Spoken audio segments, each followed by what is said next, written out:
Well, it wouldn't be a day ending with Y if Steve Bannon wasn't drawing up some controversy.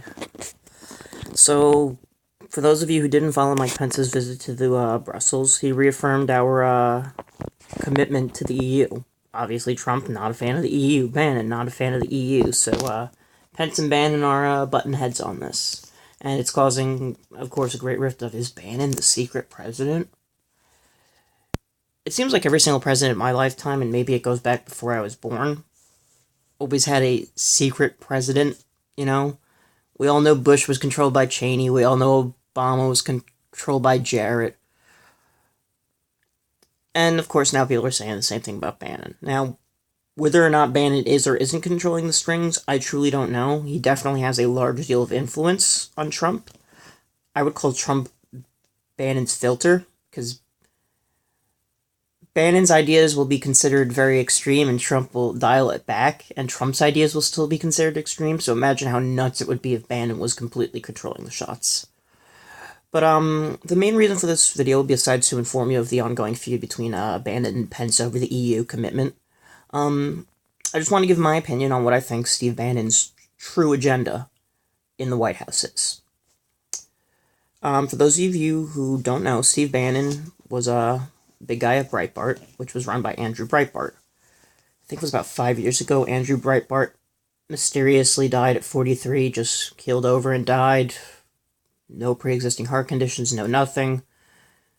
Anyone who's slightly skeptical of anything assumes he was murdered by the deep state, because he was shortly before he got off, he started making some tweets about the Podesta crew and that whole shit show. So, Bannon's best friend, Breitbart, dies. I think Bannon's commitment in the White House is to find out who killed his best friend, shut down the apparatus that gave those people the power to off his best friend, and basically install Breitbart's vision of a nationalist society. You know, civic nationalism, not ethno-nationalism, or any of that crap. So, whether or not you agree with his agenda, that's all up to you, and I'm not going to tell you whether or not you should agree with him or not, that's all up to you, but I truly think he is just trying to figure out who killed his best friend and avenge his death.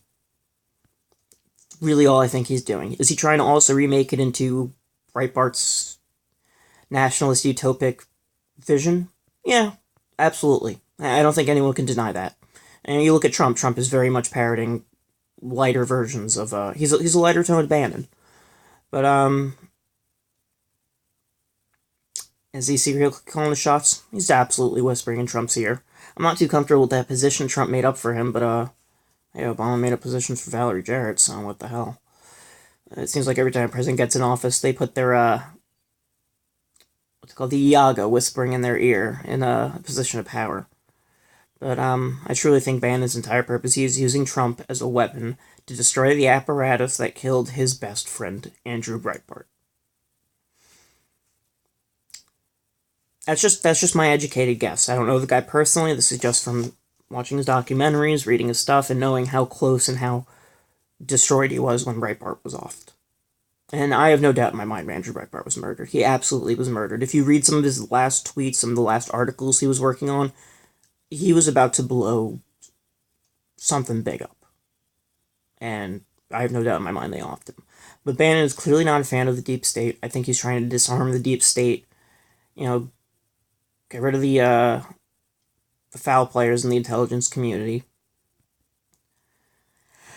I agree with his agenda to that extent. But, it's up to you guys to make up your mind on it. I personally believe in civic nationalism. I love my country, I believe in capitalism, so I happen to agree with him on a lot of stuff.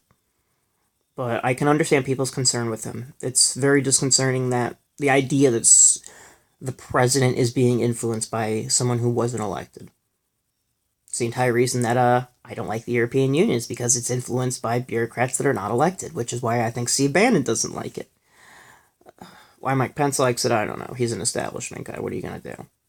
But I don't think Bannon is dangerous unless you killed Andrew Breitbart.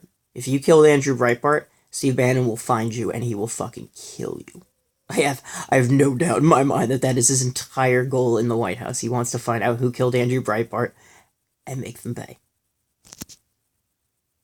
Hey, I kind of wish him luck, you know. Shouldn't be able to walk away with murder.